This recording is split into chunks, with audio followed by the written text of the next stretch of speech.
I've never done an interview quite like this before because as you'll see, it's in three parts.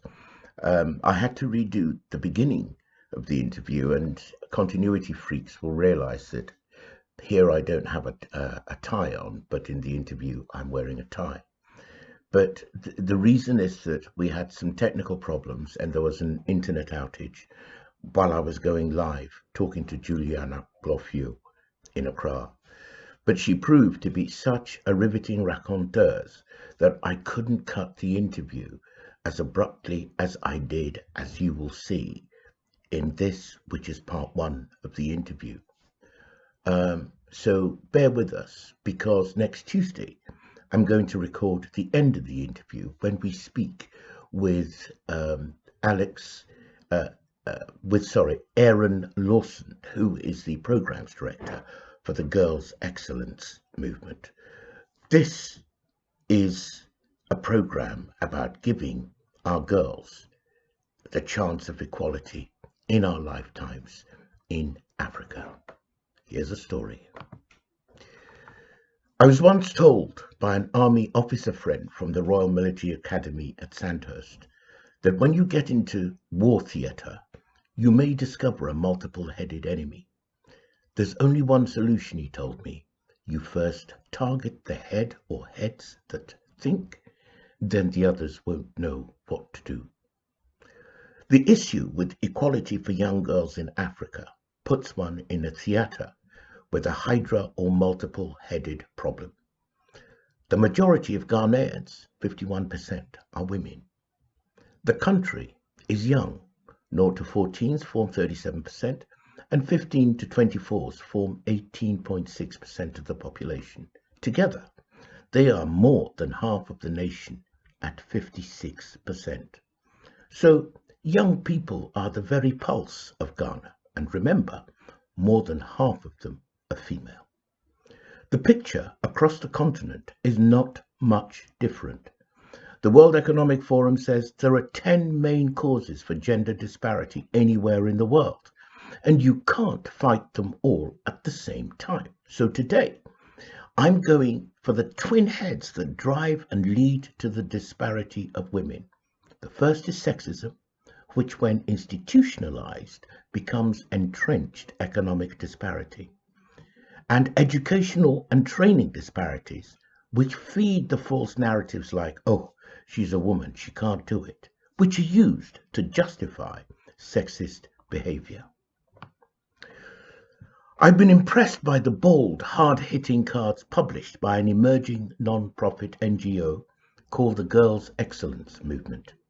I've watched their growth over the past couple of years and seen the strides they've made till now, mentoring, guiding, inspiring, even giving medical supplies to young women while exhorting them to aim for the skies. All of this in the face of an opposing cultural wind. I've noticed they have pulled male allies into this campaign, making their messages about bodily sovereignty, non-violence against women, and respect for women even more anchored in social reality and thus more effective. So I had to talk with them. Tonight, I'm joined by Juliana Gloffieux, founder of the GEM, the Girls Excellence Movement, and one of her colleagues, Aaron Lawson, Director of Programs at the NGO. Juliana is a Deputy Director of Finance and Admin in the Office of the President in her day job, and Aaron is a management consultant and content development specialist by profession. I want to know about the battles they've had to fight and how we can deliver in this lifetime equality for our daughters in Ghana.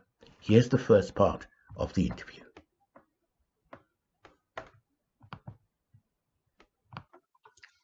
So I'm going to bring on Juliana right now. She's waiting in the wings backstage. And can we see her? Fantastic. Juliana, you are live on air. Can you hear me, Jules? Yes, I can hear you. Thank you so much for having us. No, it's my pleasure. Look, I have this habit of calling people by shortened versions of their names. May I call you Jules? Yes, you can. If it slips out, please don't sue me. How are you today? I'm well, Uncle Ted. How are you too? No, that's terrific. No, it's my pleasure. My pleasure to have you here. So, look, the first thing is, how did you come across this new campaign? Because that's what really caught my eye. What's the current campaign about? I've used one of the images, one of the cards you use on the publicity for this conversation. And what made you do it? Thank you so much for the opportunity. So the campaign is about sexual assault awareness. And in the US, the month of April is instituted as a month to create awareness around sexual assault. Right. Mind you, not rape or defilement. Sexual assault as a bigger umbrella term that not only includes rape, defilement, spousal and all that as part of it, but also slut shaming, rape culture, and sexism in general, all under the umbrella term sexual assault. Right. And we felt that we needed to jump on the US month and create the awareness and make it a Ghanaian thing, because on the field, we've realized that sexual assault is a canker that is gradually, it's more than a pandemic, if I should dare call it. And we seem to be unaware at decision-making levels about how bad it is destroying the lives and futures of our children. And then on the parenting side, most parents are in denial. So even when these kids report on sexual assault, when they talk about their experiences, these parents are in denial. Either they don't take action, or they blame them for making it happen to them, or they tell them to shut up, or they just assume that their daughters are still virgins. So we felt that there is a need to create the awareness. And so we jumped on the US institutionalized month for it. And we decided to create the awareness here in Ghana. Okay. You used a term called defilement. Now, I mean, I'm broadcasting from London. Nobody uses that word, but yeah, it's kind of a biblical word. It has no currency whatsoever. So as my audience is international, what is defilement? So defilement to us is when there's a forceful penetration of a child that is be less than the age of the teens.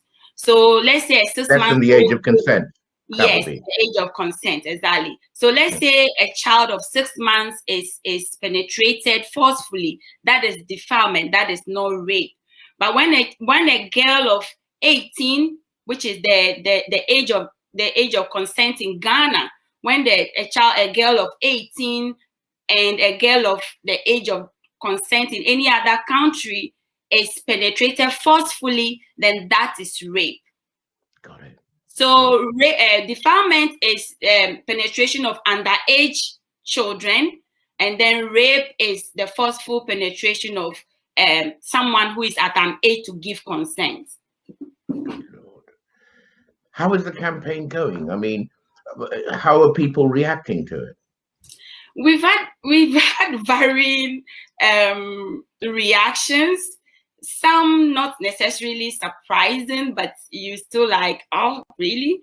That kind of attitude, where some of the colleagues come up with, have experienced their people from their networks telling them, oh, but if I hug you from behind, it's just a joke. Hey, are you people not overstretching this thing to even a hug without consent? Do I need your consent to hug you? And situations where people are like, you people are overstretching this feminists just want the men to be eradicated from society. So people have taken it to a very extreme in reacting. And anytime a team member comes with experiences of such reactions, I go telling them, it is good you got that reaction. That reaction is a confirmation of the task at hand. Because if at this age, a male still thinks that hugging a woman without her consent is okay, then there is a lot of work to be done, because these comments are not coming from illiterates. They're coming from very educated and highly professional and respectable people. So I tell them, don't be discouraged about those statements. Take it as an encouragement that there is a lot to be done. There is actually a reason we are doing this, and they are confirming it. Then I have personally experienced people in my network that says, oh, I never thought telling a girl you are beautiful and going ahead to hit her shoulder or her bum is that bad. So you see, the genuine ignorance about what constitutes sexual assault is also out there. So we feel that the more they express their reactions to the campaign, then we get to know what really the issue is on the ground and how to tackle it moving forward.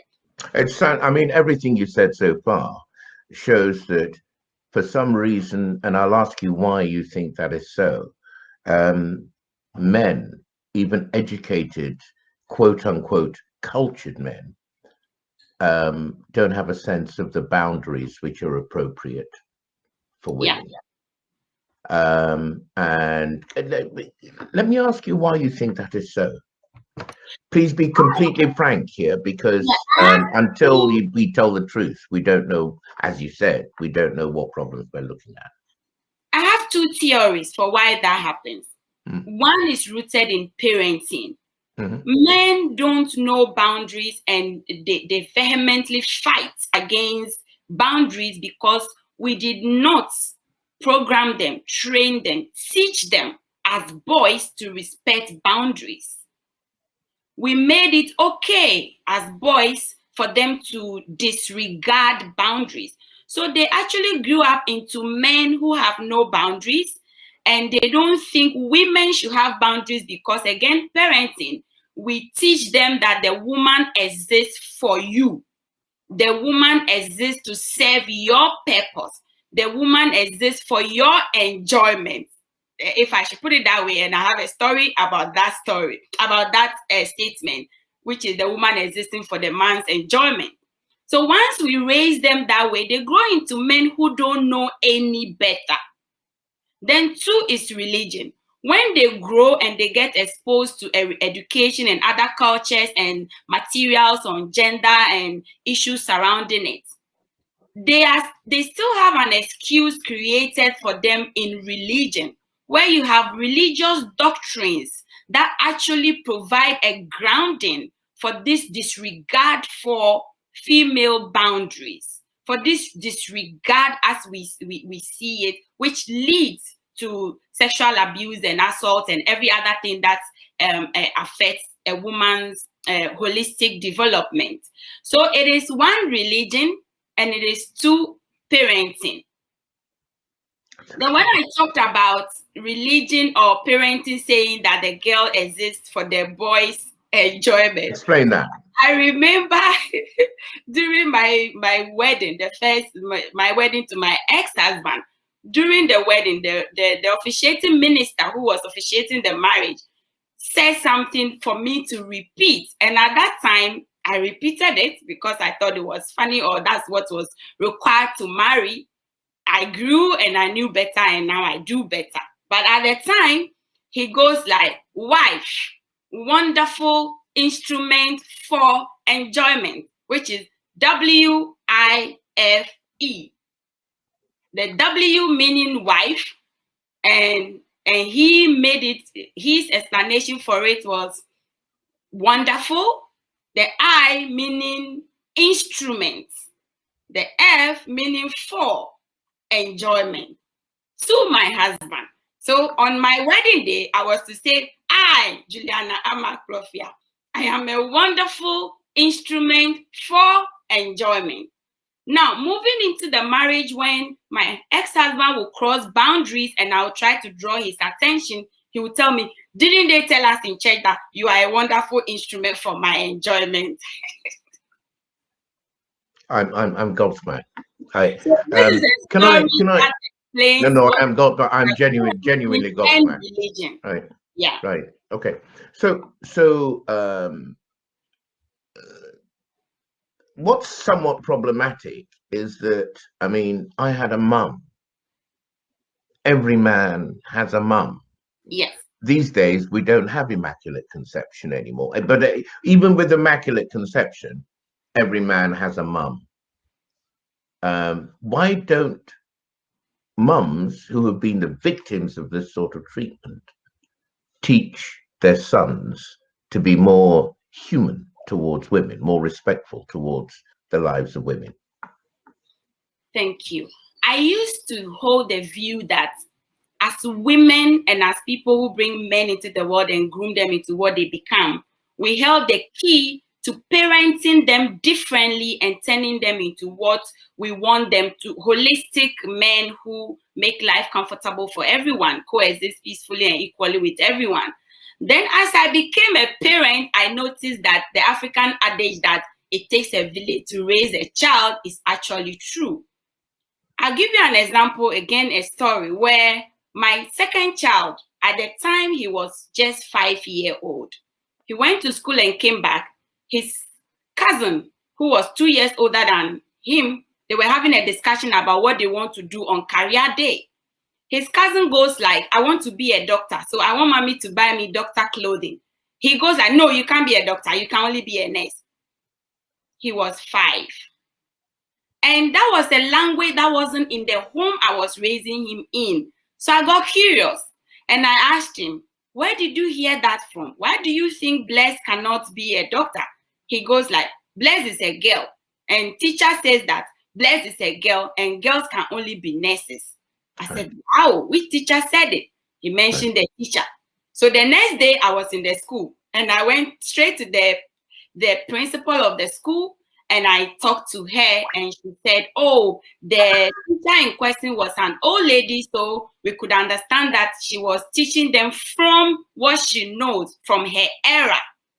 So you see, parents as women, we could try to raise the boys differently, which most parents, I can dare say, are doing lately.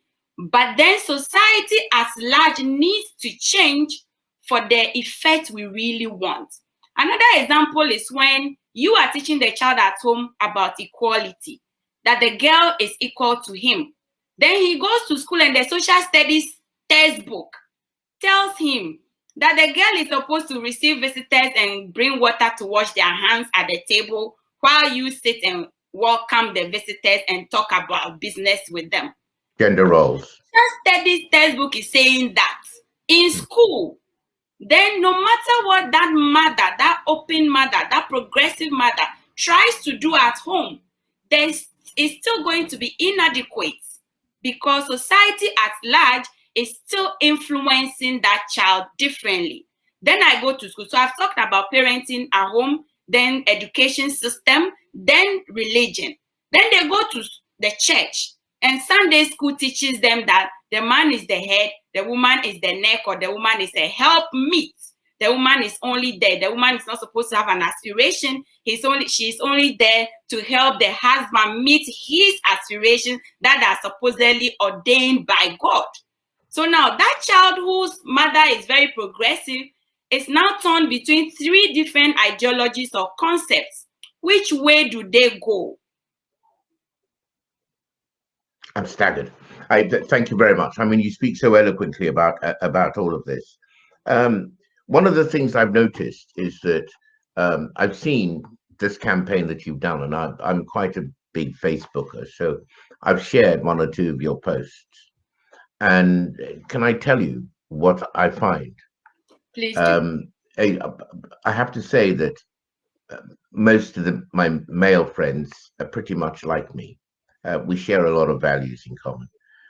I would not expect any of them to publicly or even privately kind of misbehave by way of disrespecting women and so on.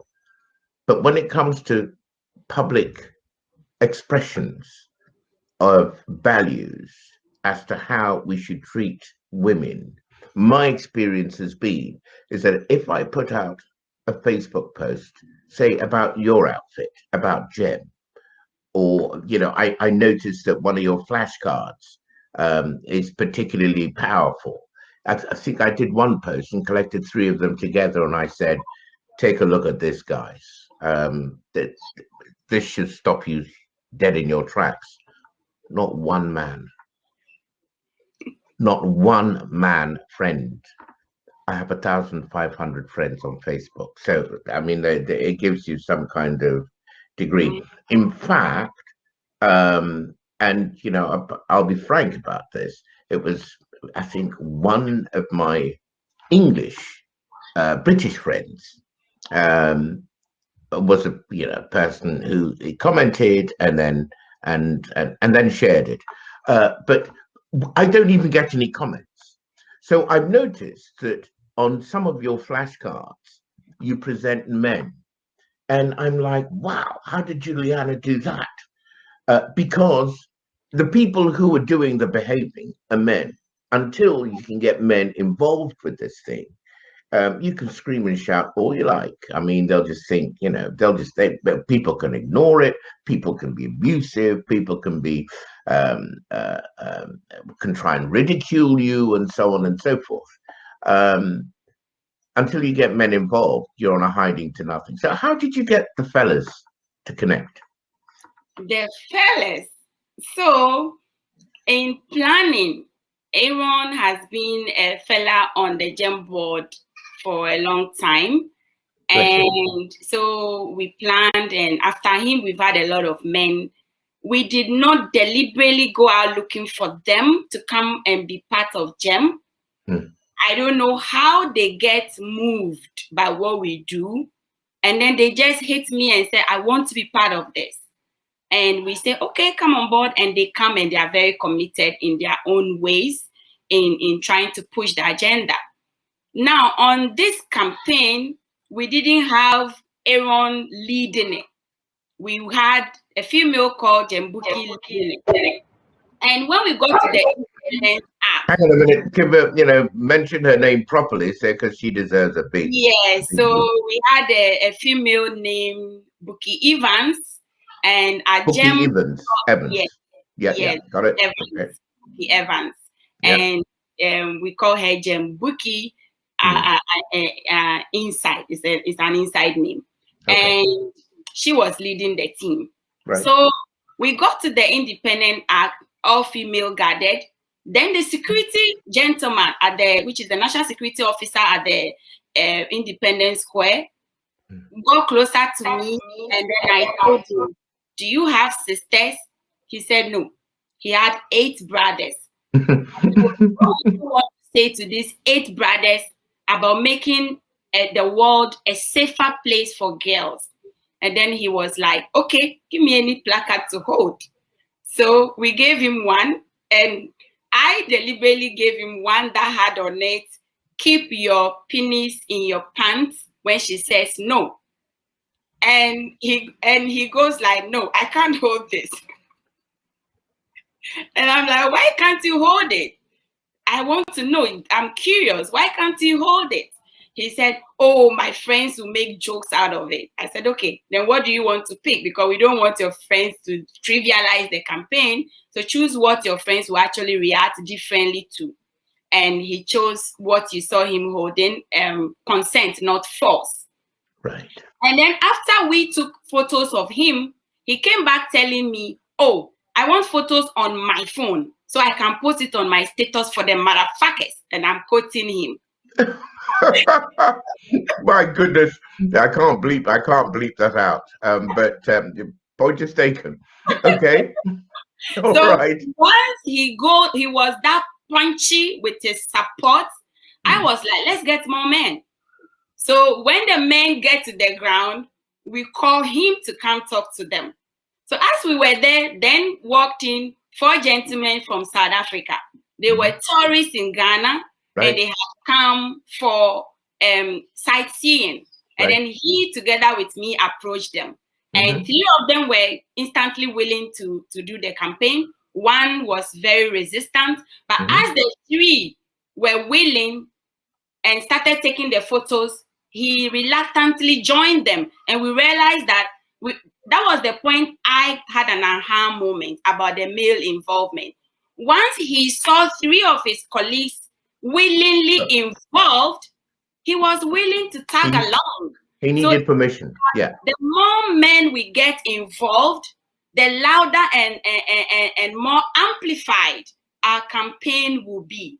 And that is when we started reaching out now, not waiting for men to come on board, reaching out and say, hey, come and hold the placard. Would you mind holding it? Which one would you, which one resonates with you? Which one is a message you would want to send across? And that's how we got them to hold the placards.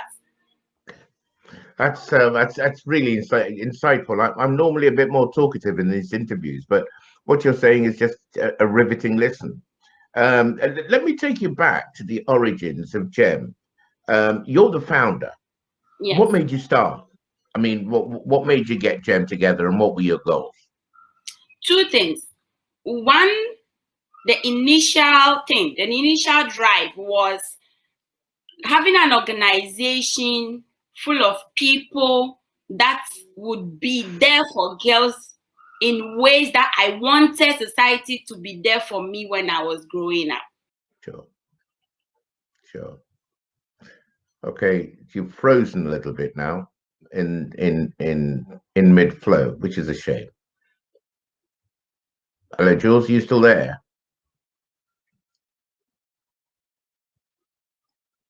Well, she looks as if she's having a rapture, but I'll have to mute that for a moment. And Jules, you there? Okay, she's going to have to come back in. I'll wait for her to come back in. Two staggering outtakes from what Juliana Clofio, founder of GEM, is saying to me. One is the wall of resistance that's actually created in the environment, even if parents want to get their boys thinking straight. Religion, she's mentioned, the wider environment, schools, and the stuff that people pump out, and the social impact of this thing. What is being driven home to me is the herd instinct men have, in that if three of those South African gentlemen, if there were four South African gentlemen and three were prepared to come on board, and the fourth one joined up as a result of the three, it just goes to show that this thing can have a huge snowball effect, and that actually it only takes the first man to come along to change the whole game plan. The other thing that gets me is, of course, religion is a very personal matter for people, and we have a state in which there is freedom of religion. It's not for anybody to preach or lecture anyone about their religious preferences. But it seems to me that those who were in charge of religious affairs need to work out what they really need to work out what they do. Can you give me 1 second, please? Jules, what's up? Well, there we go. This is, I've never had that happen before. But it looks as if I've lost Juliana, but the insights that she shared with me, I think, are probably enough to be getting on with. Give me a moment again, please. Jules, I know you have. Yeah, just log back in. Can you log back into the studio? Just hit the link again. All right. Okay, right. Cheers. She's going to try and link back in again. But what I was saying is the burden of responsibility that religious leaders, those who are responsible for proselytizing the catechism and so on and so forth, they hold it in their power to make life an absolute misery for young girls if they don't encourage people to respect boundaries and treat women with the respect that they deserve. So I can see Juliana's trying to come back in, and it's not working. So on that basis, I'm going to have to close this conversation down. But I hope that by listening to her experiences, people have had an insight into what it's like to be a woman and to hear what ways men constantly overstep their boundaries. It's been a learning experience for me, and I hope it's been a learning experience for you as well. So my very best wishes to the Gem Excellence movement. When I post this video, I'm going to share links to their organization. So anybody who wants to support them with donations, sweat equity, i.e. volunteer to support their activities, especially men, can do so. Thank you so much for joining me. And I wish I could have thanked Juliana live on air, but sadly, she's not able to come back into the studio. Have a really good night. Thanks for joining us.